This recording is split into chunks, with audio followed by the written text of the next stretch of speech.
முடியாத காங்கிரஸ், விரக்தியில் திருநாவுக்கரசர். திருநாவுக்கரசருக்கு தூதுவிடும் பாஜக, காங்கிரஸில் இருந்து விலகுகிறாரா திருநாவுக்கரசர்? இது குறித்து இந்த வீடியோக்களை விரிவா பார்க்கலாம். குமுதம் நேயர்களுக்கு வணக்கம், நான் சுமலேகா. அனைத்து விதமான பிரச்சனைகளுக்கும் 11 நாட்களில் தீர்வு காண ஸ்ரீ மாரியம்மன் ஜோதிட நிலையம். தொடர்புகளுக்கு 0091 990 816 585 6. உங்கள் கனவு ரிட்டையர்மெண்ட் வாழ்க்கையை தேர்ந்தெடுக்க இந்த மகா சிவராத்திரி வாரத்தில் ஓர் அற்புத வாய்ப்பு. Ananya's Nana Nani Phase 7 Booking started. Tamil பால் பொருட்களை தமிழகம் முழுவதும் விநியோகம் செய்ய விநியோகஸ்தர்கள் தேவை. விநியோகஸ்தராக இருக்க செக்யூரிட்டி டெபாசிட் தேவையில்லை. உணவுப் பொருட்களின் விநியோகஸ்தராக இருக்க வேண்டும். மக்களவை தேர்தல் நெருங்கிட்டு இருக்கிற இந்த சூழல்ல இந்த வாட்டி மூத்த தலைகளுக்கு, எல்லா கட்சியில இருக்கிற மூத்த தலைகள் சிலருக்கு வாய்ப்புகள் மறுக்கப்பட்டிருக்கு. இந்த மூத்த தலைகள்லாம் போட்டிடுவாங்கன்னு இந்த வாட்டி எதிர்பார்க்கப்பட்டா அதுக்கு ஆப்போசிட்டா அந்த தலைகளுக்கு வாய்ப்புகள் மறுக்கப்பட்டிருக்குன்னே சொல்லலாம். குறிப்பா சொல்லணும் அப்படின்னா, காங்கிரஸ்ல இருக்கிற மூத்த தலைகள், எதிர்பார்க்கப்பட்ட அந்த மூத்த தலைகள் இந்த வாட்டி களத்துல இல்லை அப்படின்றதே காங்கிரஸ்ல இருக்கிற பலருக்கு அதிர்ச்சியையும் ஆச்சரியத்தையும் ஏற்படுத்தியிருக்குன்னே சொல்லலாம். ஸோ இந்த வாட்டி பாத்தீங்க அப்படின்னா, முக்கிய தலைகளா இருக்கிற, அதாவது காங்கிரஸுடைய முக்கிய தலைகளா இருக்கிற KS அழகிரிக்கும் வாய்ப்பு வழங்கப்படல. அதே போல திருநாவுக்கரசருக்கும் வாய்ப்பு வழங்கப்படவே இல்லை. KS அழகிரியை பொறுத்த வரைக்கும் அவர் கடலூர் தொகுதியை கேட்டிருந்ததா சொல்லப்பட்டிருந்தது. கடலூர் தொகுதியை இப்ப யாருக்கு கொடுக்கப்பட்டிருக்குன்னு பாத்தீங்கன்னா, தமிழ்நாடு காங்கிரஸ் கமிட்டியுடைய முன்னாள் தலைவராக இருந்த கிருஷ்ணசாமியுடைய மகனான விஷ்ணு பிரசாத்துக்கு தான் வழங்கப்பட்டிருக்கு. இதுக்கு பின்னாடி ஒரு பெரிய கலவரம் நடந்திருக்கு அப்படின்னு சொல்லப்படுது. இந்த நிலையில திருநாவுக்கரசருக்கும் வாய்ப்பு அப்படின்றது மறுக்கப்பட்டிருக்கு. திருநாவுக்கரசரை பொறுத்த வரைக்கும் கட்சியுடைய மூத்த தலைவராக இருக்கிறாரு. கிட்டத்தட்ட 40 ஆண்டுகளுக்கு மேலாக அரசியல்ல பல கட்சிகள்ல பயணிச்சவர். கடைசியா காங்கிரஸ்ல ஐக்கியமானாரு. காங்கிரஸ்ல ஐக்கியமானதோட, அதாவது அவர் ஃபேமிலி காங்கிரஸாரா இருந்தாலும் அவர் பல்வேறு கட்சிகள், திராவிட கட்சிகள் போனாரு, பாஜக போனாரு, அதுக்கப்புறம் கடைசியா காங்கிரஸ்ல ஐக்கியமானாரு. இப்ப காங்கிரஸ்ல ஐக்கியமானவருக்கு அவருக்கான அங்கீகாரம் அப்படின்றது கடந்த தேர்தலில் கொடுக்கப்பட்டிருந்தாலும் இந்த தேர்தலில் மறுக்கப்பட்டிருக்கு. எம்ஜிஆருடைய அரசியல் கண்டுபிடிப்பு அப்படின்னு புகழப்படுற திருநாவுக்கரசர் அவர்கள் 1977 அறந்தாங்கியில அதிமுகவில் அவர் இருந்தப்போ அறந்தாங்கி தொகுதியில நிக்க வைக்கப்பட்டாரு எம்ஜிஆரால. சுத்தி இருக்கிற இடத்துல எல்லாம் காங்கிரஸ் வின் பண்ணப்போ அந்த அறந்தாங்கியில மட்டும் திருநாவுக்கரசர் அவர்கள் வெற்றி பெற்றிருந்தார். இதை தொடர்ந்து பாத்தீங்க அப்படின்னா, சட்டமன்ற துணை சபாநாயகரா திருநாவுக்கரசரை ஆக்கினாரு எம்ஜிஆர் அவர்கள். துணை சபாநாயகராக இருந்த திருநாவுக்கரசருக்கு அப்ப வயது 27 மட்டும்தான். சட்டம் படிச்ச திருநாவுக்கரசரை வெறும் 27 வயதுல துணை சபாநாயகரா ஆக்கி அழகு பார்த்தாரு எம்ஜிஆர் அவர்கள். இதை தொடர்ந்து அவருடைய அடுத்த ஆட்சி காலத்துல அமைச்சராக்கி அழகு பார்த்தாரு எம்ஜிஆர். இப்படி தொடர்ந்து எம்ஜிஆருடைய நெருங்கிய வட்டாரத்தில் இருந்தவர் தான் திருநாவுக்கரசு அவர்கள். அதுக்கப்புறம் எம்ஜிஆருடைய மறைவுக்கு பிறகு கட்சி பிளவுபட்டப்போ ஜெயலலிதாவுக்கு ஆதரவா ஒரு ஸ்டாண்டை எடுத்து ஜெயலலிதாவுக்கு ஆதரவு தெரிவிச்சாரு. ஆனா ஜெயலலிதா அவர்களுக்கும் இவருக்கும் கருத்து வேறுபாடு அப்படின்றது அதிகரிச்சதால கட்சியை விட்டு விலகி புதிய கட்சியை தொடங்கி இருந்தாரு. அந்த கட்சி பேர் பாத்தீங்க அப்படின்னா அண்ணா புரட்சி தலைவர் தமிழக முன்னேற்ற கழகம். இந்த கட்சியை தொடங்கி அவர் என்ன பண்ணாருன்னு பாத்தீங்கன்னா, அதிமுக கூடயும் கூட்டணி வைக்கல, திமுக கூடயும் கூட்டணி வைக்கல, எம்ஜிஆருடைய ஆதரவாளர்கள் தனக்கு கிடைப்பாங்க அப்படின்னு ரொம்ப எதிர்பார்ப்போட இந்த கட்சியை தொடங்கி கடைசியில என்ன பண்ணாருன்னா மீண்டும் அதிமுக கூடயே இணைஞ்சிட்டாரு. அவரால் அந்த விஷயத்தை, அதாவது அந்த கட்சியை அவரால் நடத்த முடியல.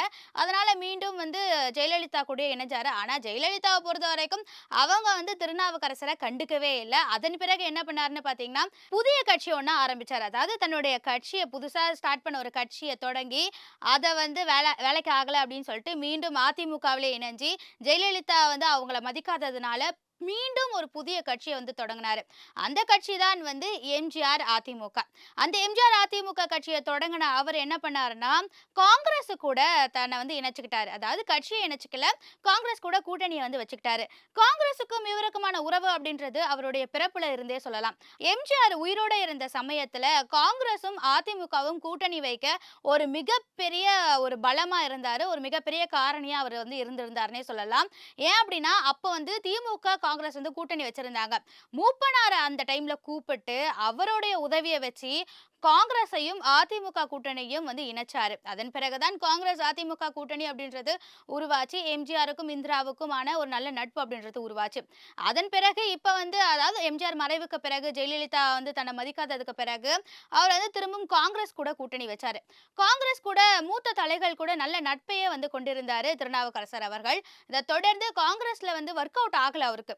என்னதான் அவர் வந்து மூத்த தலைகள் கூட நல்ல நட்புல இருந்தாலும் அவருக்கு அந்த கூட்டணி அப்படின்றது செட் ஆகல. அதனால என்ன பண்ணாரு அப்படின்னா பாஜகவுக்கு தாவினாரு.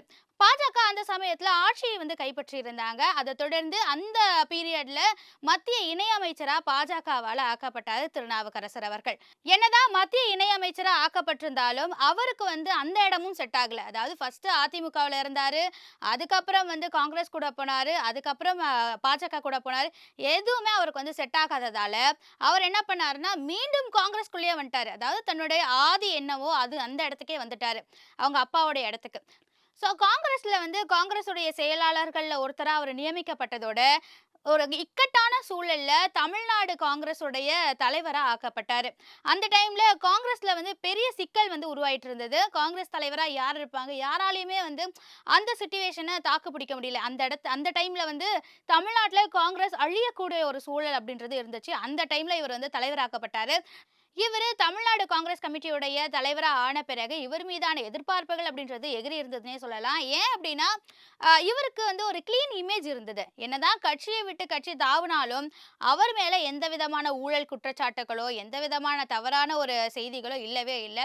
அவர் மேல இருந்தது முழுக்க முழுக்க ஒரு கிளீனான இமேஜ். கட்சியை மட்டும்தான் கருத்து வேறுபாடு காரணமாக மாற்றிக்கொண்டாரே தவிர அவர் எந்த தவறும் செய்யல அப்படின்றது தான் அவரை சுத்தி இருந்தது.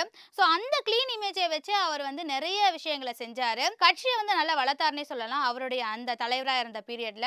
ஆனா ஒரு கட்டத்துல என்ன ஆகுது அப்படின்னா தலைவர் பதவி அவரை விட்டு போகுது. அதை தொடர்ந்து அவர் என்ன பண்றாருன்னா எம்பி ஆக்கப்படுறாரு.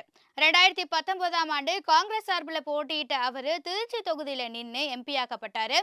5 வருஷம் தொகுதியில வந்து நல்ல விஷயங்களை தான் செஞ்சிருந்தாரு.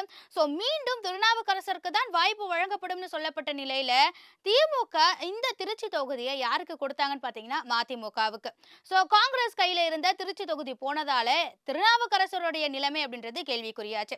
சரி, நமக்கு திருச்சி தான் கிடைக்கல, மயிலாடுதுறையாவது கிடைக்குமா அப்படின்னு எதிர்பார்த்து அதுக்கான ஒரு கொக்கியும் வந்து அவர் போட்டாரு. ஆனா அதுலயும் வந்து அவருக்கு கிடைக்கவே இல்லை வாய்ப்புகள். மயிலாடுதுறையில வந்து வேறொரு நபரை வந்து வேட்பாளரா அறிவிச்சிட்டாங்க.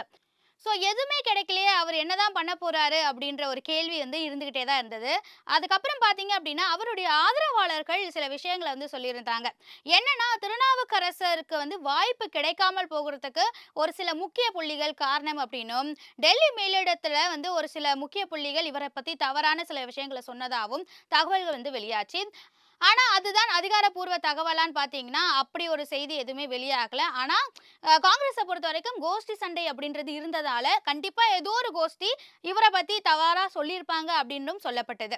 இந்த நிலையில தான் கண்டிப்பா ஏதோ காங்கிரஸ்குள்ள நடந்திருக்கு. திருநாவுக்கரசர் போன்ற ஒரு மூத்த தலைக்கு வாய்ப்பு கிடைக்கல, அதுவும் அவர் சிட்டிங் எம்பியா இருக்காரு, அவர் மீதான எந்த பேடான இம்ப்ரெஷனும் இல்லை, ஒரு கிளீன் இமேஜ் இருக்கிற ஒரு நபருக்கு வாய்ப்பு கொடுக்கப்படாததன் பின்னணி என்ன, கண்டிப்பா ஏதோ நடந்திருக்கு அப்படின்லாம் வந்து கிசுகிசுக்கப்பட்டது அரசியல் வட்டாரத்துல.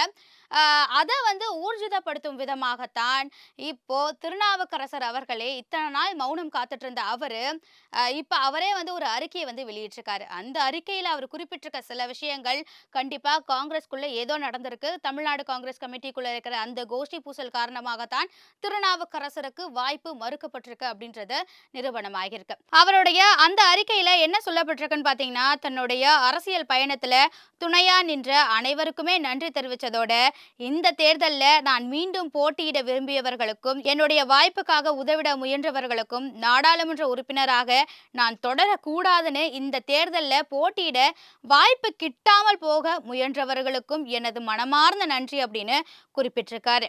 அதோட அறிக்கையோட இறுதியில தர்மத்தின் வாழ்வுதனை சூதுக்கவும் மீண்டும் தர்மமே வெல்லும்னு அதிமுகவோட ட்ரேட்மார்க் டைலாக சொல்லி முடிச்சிருக்காரு. திருநாவுக்கரசர் வெளியிட்டிருக்க இந்த அறிக்கையில பல விஷயங்கள் அம்பலமாகி இருக்கு. காங்கிரஸ்குள்ள என்னதான் பிரச்சனை போயிட்டு இருக்கு, இத்தனை நாள் மேலோட்டமா பேசப்பட்டு இருந்த இந்த கோஷ்டி பூசல் இன்னைக்கு திருநாவுக்கரசர் அவர்களை அம்பலப்படுத்தி இருக்காருன்னே சொல்லலாம். அதாவது ஏதோ ஒரு கோஷ்டி இவருக்கு எதிராக செயல்பட்டிருக்கு அப்படின்றது இவருடைய அறிக்கையின் மூலமாவே நமக்கு தெரிய வருது. ஸோ இவருடைய அறிக்கையை பொறுத்த வரைக்கும் அவருடைய விரக்தி தான் காட்டுது. யாரோ ஒருத்தவங்க சதி செஞ்சு எனக்கு சீட்டு கிடைக்காம பண்ணிட்டாங்க, ஆனா மக்கள் பணியை நான் மீண்டும் தொடருவேன் அப்படின்னு அவர் சொல்லியிருக்காரு. ஸோ இவருடைய இந்த அறிக்கையை வச்சு ஒரு சிலர் என்ன சொல்றாங்கன்னு பார்த்தீங்கன்னா, காங்கிரஸ் மீதுள்ள விரக்தியில பாஜகவில் திருநாவுக்கரசர் இணைய வாய்ப்பு இருக்கிறதா அவங்க சொல்றாங்க. ஏன் அப்படின்னா சமீபத்தில் தான் விஜயதரணி அவர்கள் காங்கிரஸ் கட்சியில இருந்து பாஜகவில் இணைஞ்சாங்க. ஸோ அதே போல திருநாவுக்கரசர் அவர்களையும் இழுக்கிறதுக்கு பாஜக முயற்சிக்கலாம். ஏன் அப்படின்னா திருநாவுக்கரசருக்கு இப்ப சீட்டு கிடைக்கல, ஆனா அவர் ஏற்கனவே பாஜகவில் இருந்தவர் தான், காங்கிரஸ்ல இருந்து விலகி பாஜகவுக்கு போனவர் தான். அப்படிப்பட்ட ஒரு நபர் மீண்டும் பாஜகவுக்கு போகிறதுக்கு வாய்ப்புகள் இருக்கு அப்படின்னு சொல்லப்படுது. அதே போல பாஜகவுக்கு ஒரு வேளை அவர் போனார் அப்படின்னா மத்திய இணை அமைச்சரா ஆக்கப்படலாம் அப்படின்னு சொல்லப்படுது. ஸோ இதனாலதான் காங்கிரஸ்ல இருந்து பாஜகவுக்கு திருநாவுக்கரசர் அவர்கள் போகலாம் அப்படின்னு அரசியல் விமர்சகர்கள் தெரிவிச்சிட்டு இருக்காங்க. டெல்டா பகுதியில மிக செல்வாக்குடைய நபரா இருக்கிற திருநாவுக்கரசர் விரக்தியின் உச்சத்துல இருக்கிற இந்த சூழல்ல அவர் என்ன மாதிரியான முடிவுகளை எடுக்க போறாரு அப்படின்றத பொறுத்திருந்துதான் பார்க்கணும். அதுவரை உங்களிடமிருந்து விடைபெறுவது சுமலேகா. நன்றி, வணக்கம். அனைத்து விதமான பிரச்சனைகளுக்கும் 11 நாட்களில் தீர்வு காண ஸ்ரீ மாரியம்மன் ஜோதிட நிலையம். தொடர்புகளுக்கு 0091 990 816 585 6. உங்கள் கனவு ரிட்டையர்மெண்ட் வாழ்க்கையை தேர்ந்தெடுக்க இந்த மகாசிவராத்திரி வாரத்தில் ஓர் அற்புத வாய்ப்பு. அனன்யாஸ் நானா நானி Phase 7 Booking started. தமிழ் பால் பொருட்களை தமிழகம் முழுவதும் விநியோகம் செய்ய விநியோகஸ்தர்கள் தேவை. விநியோகஸ்தராக இருக்க செக்யூரிட்டி டெபாசிட் தேவையில்லை. உணவுப் பொருட்களின் விநியோகஸ்தராக இருக்க வேண்டும்.